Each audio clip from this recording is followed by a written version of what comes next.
The reason I asked this next man to speak is because I think I know he's the best expert I know in this, and I think it is currently and will continue to be one of the most important aspects of our business and business going forward, which is brand identity and voice, because the more things become homogenized and watered down and robotic, the more strong voices are going to pierce through all that.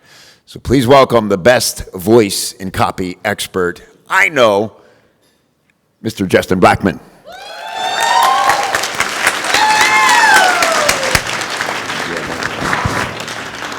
So what are we up to, C? So we have the 3 C's of brand voice? So we're going to do it was funny, last night I was just thinking about the people in the room, just at the cocktail party, and how they have actually shaped my career. And really, the foundation of everything that I know was from people in this room. It was Paris who taught me about schemas, which really just set me on a different path than I was expecting to go. Marcella was teaching me about mentors, which made me invest tens of thousands of dollars in the right people. It's part of the reason why I'm here. And Jimmy Parent taught me that you don't even need to be a good writer to be successful.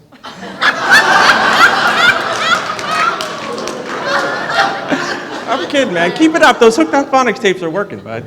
Oh, it's good. It's good stuff. It's good stuff. Oh, man. No, what I love about Jimmy is that his copy looks effortless. And still, I mean, maybe it'd be nice if you put in a little bit. Kevin, did you want TED Talk or Friars Club Roast? So, no, but Jimmy actually is pretty magical when you think about it, because he can make pictures arrive. And his copy sounds like something that I drew with my left hand. I love Jimmy. Jimmy is great. Anyone would be envious to write like Jimmy.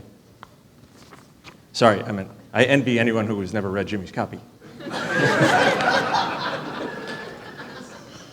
No, Jimmy's really good. Jimmy is as good as like anyone sitting at this table, but like just that. I'm kidding. I just figured that we'd start off with fun, but really, there are a huge amount of people that I respect in this room, and I have bought a lot of programs and learned from a ton of the people here. And I was trying to figure out what it is. What are some of the defining moments that have changed me from fan to buyer? And there were a few defining moments, and I was thinking about Chris Orzechowski, the first time I heard Chris, a lot of you guys were there, it was the first copy chief, and there was the program by Agora where you had to write a sales page overnight. And Chris wrote a sales page, about a flashlight that you could scoop someone's eyeball out with. It was vile, it was vicious, it was vivid, and I loved it. And I was like, that's someone that I want to get a little bit closer to.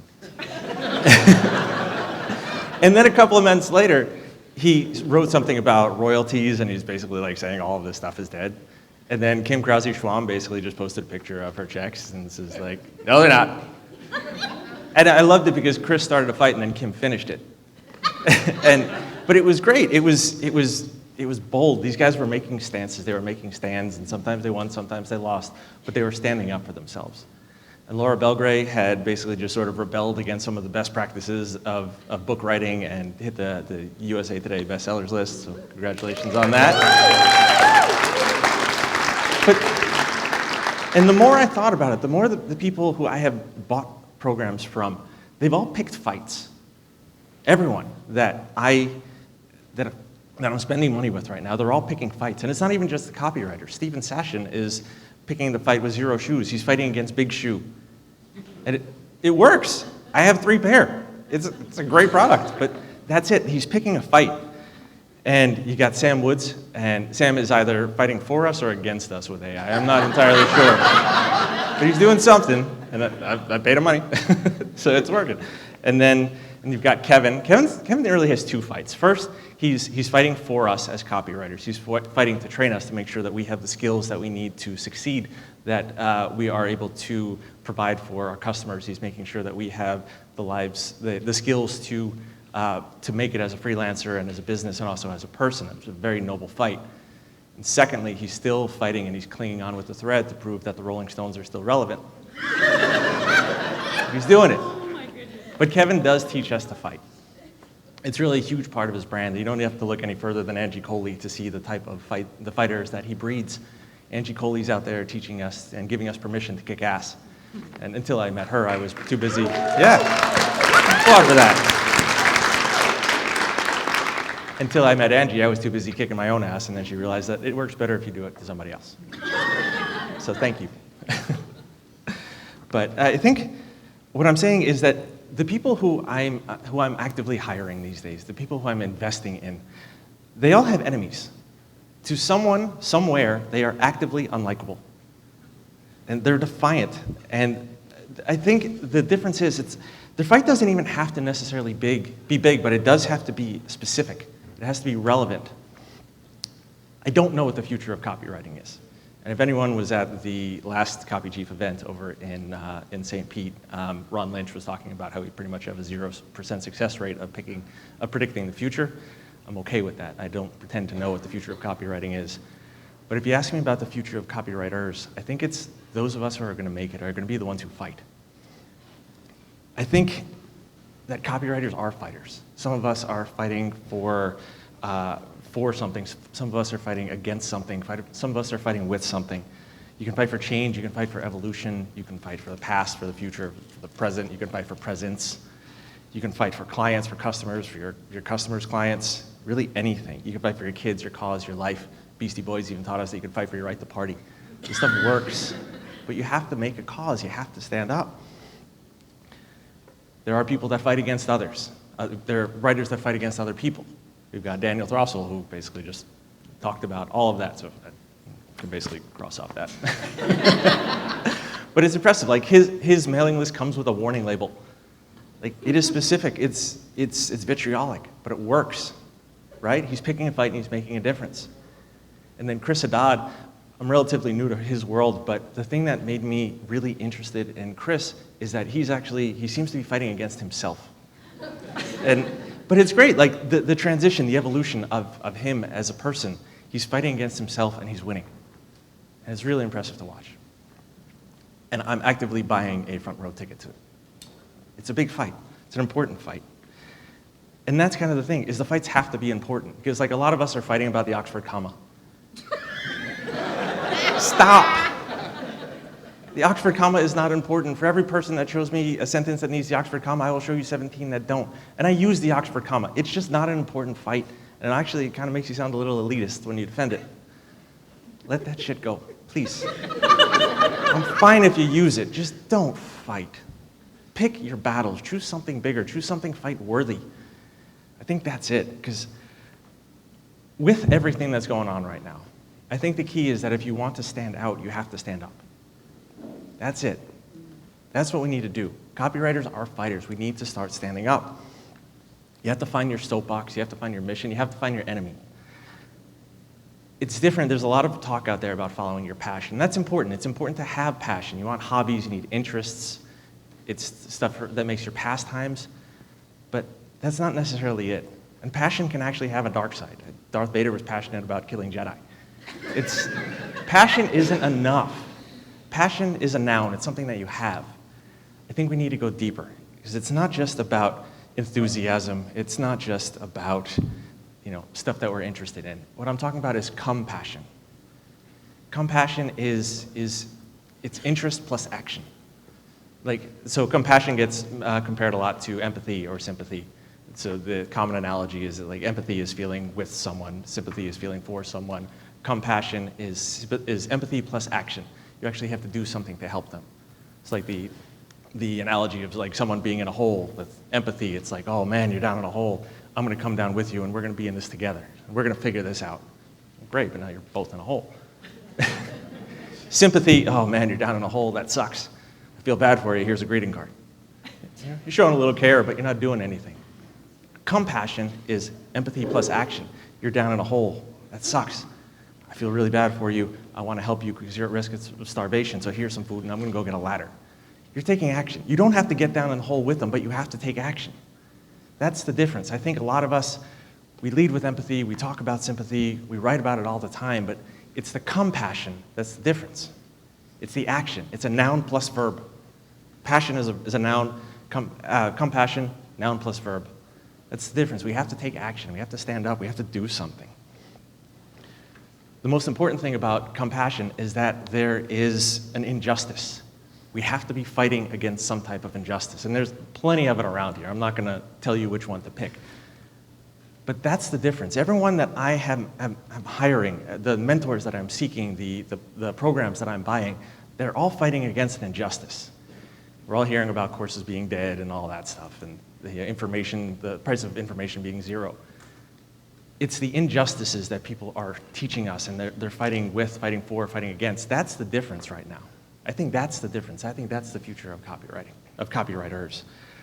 Because these days, there's so much out there. Hillary Weiss had a great line. She said that when someone lands on your website, she says that people are hunting to discredit you. They're looking for a reason not to buy, right? They're seeing if there's someone like, all right, if I could land on this person, are they any good? Is it someone who I'm willing to bring onto my team? When you have compassion, when you're fighting for something, when there's action, that's what makes them drop their guard. Daniel was just talking before about my backstory with the 10,000 headlines that I wrote, which was great. And messaging was kind of my passion. So 100 days, 100 headlines every day, 10,000 headlines. You know how much money I made with that? I made $500 over the course of 100 days. I sold 2 packages for $250 a pop. People didn't care. That was my passion, and I really wasn't even that passionate about it. And honestly, as far as the customer end, I think it showed. It gave me a platform, it gave me something to talk about, but it didn't actually grow my business. It was when I discovered voice. I started talking about voice, and that became my passion. I was talking about voice left and right. Nobody bought anything from me. But when I actually started implementing the things that I was learning about what voice guides were, and I realized that there was a ton of shitty voice guides out there. It was actually stalling my career when I was working in-house, and we had a really bad voice guide that was so generic, so everyone had an opinion and everyone was right. It stalled my confidence. It killed my career. And I was questioning if I was even a good writer anymore, but it turns out I was a pretty damn great one. Started to, skip that part. Sorry, it's gonna go off for a minute, but I'm not gonna do that. I'll just save it for Jimmy for later. No, but I think when I started to stand up for myself and fighting for my work with voice, when I started to understand what voice was, and I kind of used it as a weapon or as a shield, as some type of defense and sometimes an offense, that's when people started paying attention. It was when I started to change my passion to compassion, because it wasn't just about helping me, it was about helping you guys. When I talk about voice, when I give you guys objective feedback, it gives you a chance to succeed. It gives you a chance to not go through the bullshit that I went through with my old clients. It gives me a chance to stand up, and I want you guys to have that because I know what it's like to not have it. My career really started to kick off when I approached everything with compassion. I took action. I wanted to protect you guys from the bullshit that I went through because it sucked. There's some great people here who have helped me through it, and it was their compassion that I'm paying forward. So I'm teaching you guys. It's the compassion, it's the action, it's everything with moving forward, and it's protecting people. It's fighting against an injustice. It's an injustice that people don't understand voice, that people don't care about voice. You know, I'm making sure that people don't go through the same thing. And there is an injustice that actually drove me. A couple of years ago, Abby Woodcock, my business partner, and I, for Brand Voice Academy, we were going to run an ad about one of our Brand Voice programs, and we were going to use a direct quote that said, "Nobody cares about voice." Anyone want to guess who said that line? He's in this room. It was Paris. And we were going to quote it by him. And that actually became my driving motivator, is that hearing an A-list copywriter said that nobody cares about voice, I cared about voice. And I knew a lot of other people did. So I made it my calling card, and I made it my compassion. I took action against that. We actually wound up not running the ad because Abby has a tremendous amount of respect for Paris, as do I, as do most of us in this room. And it's important that we keep that respect. And I've actually spoken to Paris, and it was actually a bit of a misquote, what she told me. So turns out this chip I've had on my shoulder for the last 5 years was a little bit misplaced, and so apologies for that. But thank you, because that's been the drive. But that's what gave me something. It made me want to protect people from all of this idea that people don't care about voice, because they do. I do, and I know what a difference it can make. But we didn't run the ad because we wanted to be likable to Paris, which is important. There is an important side to likable, but there's also a dangerous side to being likable. Because like isn't the same as trust. We know this, the whole no, like, and trust. It is nice to be liked, but it's not the same thing. When you like someone, you're on their side. When you trust someone, they move to your side. Sorry, I got that backwards. Damn it. Let me do that again. When you like someone, they're on. Wait, did I get it right? Hold on, let me check the note there. Everyone talk about your passion for 30 seconds, right? No? Paul Riley? No, it's, yeah. So knowing is when you like someone, they're on your side. When you trust someone, you're on their side. I think that's the difference. When people are fighting for something and they go at it with a compassionate angle and it's something that I care about, it's not just that I want to hire them to be on my side, it's that I want to be on their side, that I want to be on their team, that they are a leader.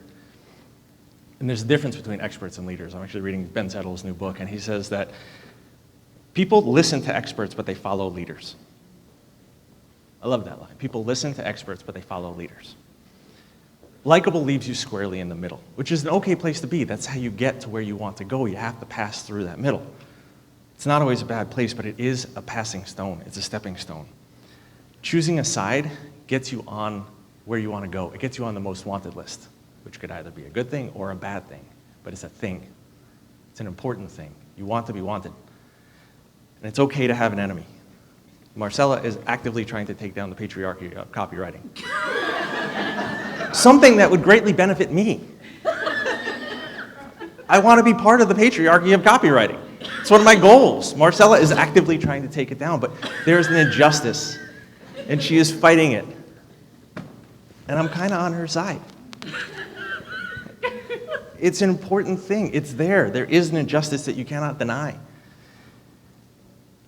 There's a line that says, "Rebels get shit done." I don't remember where I saw that, but I love that line, and it just felt accurate here, because it feels like being rebellious is important right now, right? We want to make some change. We want to make some difference. People want to believe that the rules don't apply to them. That's actually one of the schemas that the Paris talks about. When I talk about voice, I show them that they're just following the wrong rules, that there are rules for allowing someone to be who they want to be. My enemy, the compassion that I have, my fight is against the wrong rules. I'm against agencies that are promoting best practices that aren't really best practices, that don't apply to everyone. Sometimes I'm against you. As copywriters, following some of the best practices, making some of the change. As a voice expert, sometimes it's wrong. I'm not saying that it's the wrong approach as far as conversion, but sometimes it's the wrong approach for the client, sometimes it's the wrong approach for the audience. I fight against that. I fight against some of you, and I'm okay with that. And I'm not going to win every battle, but neither are you. I can defend my work. I think sometimes people like me because I can see things that they can't see, because I know these rules that some people like to pretend don't exist. They do exist, and they do apply. I can just find the right rules for the right situation rather than just be stuck where I am, because I am compassionate about helping people being able to stand out by being a little bit different. Neil Gaiman has a great line that I absolutely love. He says, "Style is the stuff that you get wrong." I can find rules that say that you didn't really get it wrong. We're just changing the rules based off of your style, and that's what voice is. That's what I teach. That's what I document. That's what I help people scale. I think the main thing is that you need to choose your battle. You have to get specific. You have to make some type of change. You need to choose your cause, because there are people out there who need our help, like Jimmy. You need to be able to pick your fight. You need to be able to take action. Just don't do it against Kim Krause-Schwab, because she's going to kick your ass. But honestly, I think if you ask me about what the future of copywriting is, I don't know it. But if you ask me about the future of copywriters, I don't think it's about being able to write. I think it's about having something to say.